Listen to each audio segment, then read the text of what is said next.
Hey guys, welcome to a new JavaEE tutorial. Today I will show you how to create a RESTful web service in your JavaEE application and how to call a RESTful web service with the new JavaEE 7 RESTful Client. This tutorial will not cover the concept of RESTful web services. It's just an explanation on how to provide RESTful web services in JavaEE as well as consuming them from our web application. We will start by creating the endpoint. We will create a new dynamic web project. I will call it REST example. We go to next, and then we take the cross at the generate web XML deployment descriptor and press finish. Now we just create a simple package structure, and inside here we will create a new class which is called REST service, but you can call it however you like. To define that our web project includes a RESTful web service, we need to add the application path method and define the application path, which will be in this case /resources. And we also need to extend from the application class from the Java jax-ws core. Now this will be RESTful web service, and we also need to add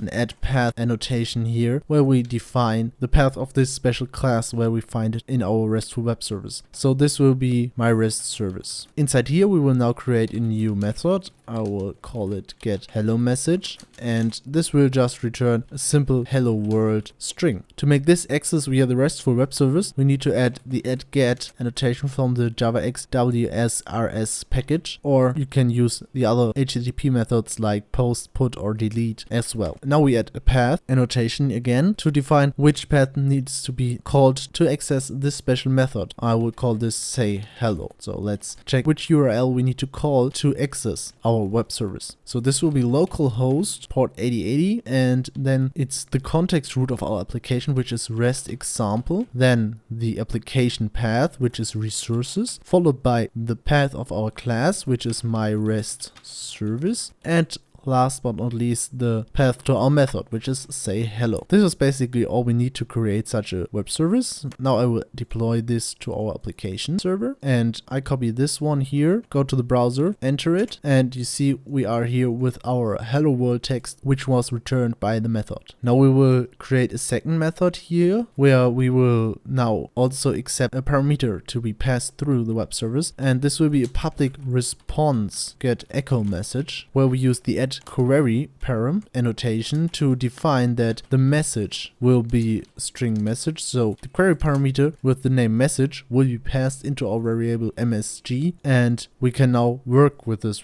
variable inside our method. Here we also again import the Java jax-ws core response and add the get parameter as well at the path which I define under echo. Now what's the difference between returning a string or object or a response? You can directly return a string or a custom created object, but when you return a response you can also say something like this: response.serverError or status, and here you could just put in status 500, which would be internal server error. So you don't need to return a string containing something. You can also return that something gone wrong in your application. So this is an alternative way, and here we just say OK, which creates us a new OK status response. Inside here we will now pass our object. In this case it will be simply a string, but you could put any other object inside here as well. And I say your message was, and behind here we'll put the message that was entered by the query param .build, and now this should work. We will test it by republishing it.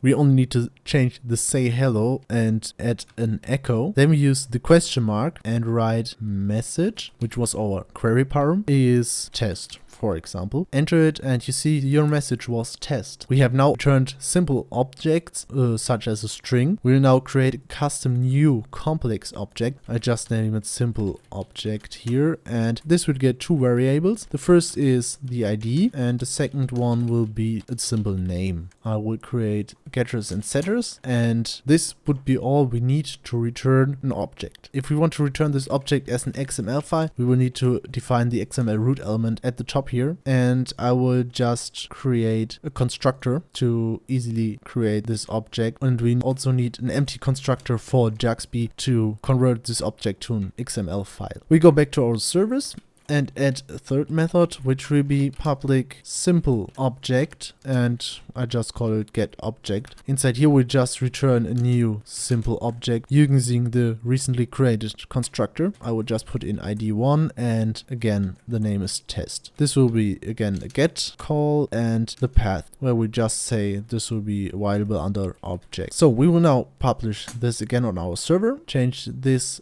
against object, and as you can see we get returned an XML file. If you don't want to return an XML file but a JSON file instead, you can also use the add produces annotation defining a media type, and here we just say the application JSON media type, save it, publish this again, call the web service, and you see now it's a JSON response. It's also possible to define multiple return types, for example media type dot application XML, so the client could choose between receiving an XML file or a JSON file. We will now create our client. We will create a new class called REST Client, and this will be an application scoped managed bean. So this is not required at all. I would just create a simple facelet side to access a method that I call public void call, which will call our web service with the new jax-ws RESTful Client. To activate JSF, I will just copy the basic servlet mapping for our facelet service and also copy an empty beans XML file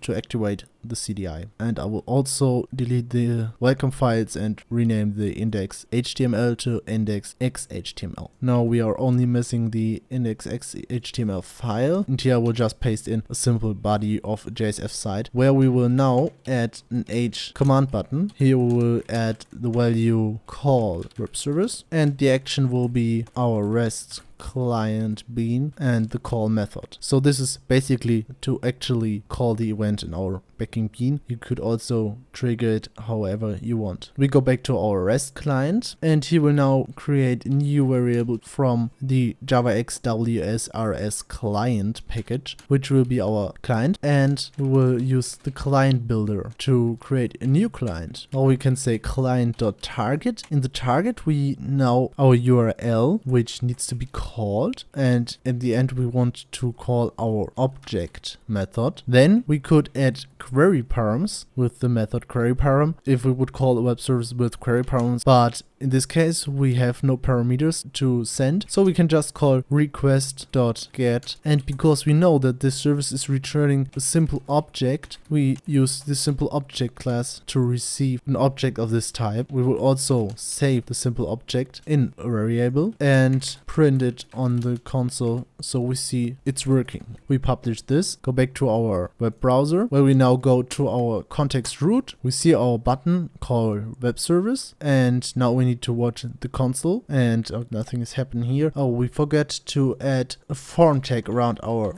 command button, so quickly add this here, publish again, switch back to the console and call the web service again. Now you see we got the information that we received a simple object. We don't have a toString method, which I will generate to get a better view on this object. Publish it, and we now see the simple object was received and it contains the correct parameters that were set on the server side. You could of course call any other web service which is not deployed on your local machine. So this is just a simple example how to use the RESTful client. That's all for now. I hope you enjoyed watching the video. If you have any questions, feel free to write a comment, and I hope I see you soon.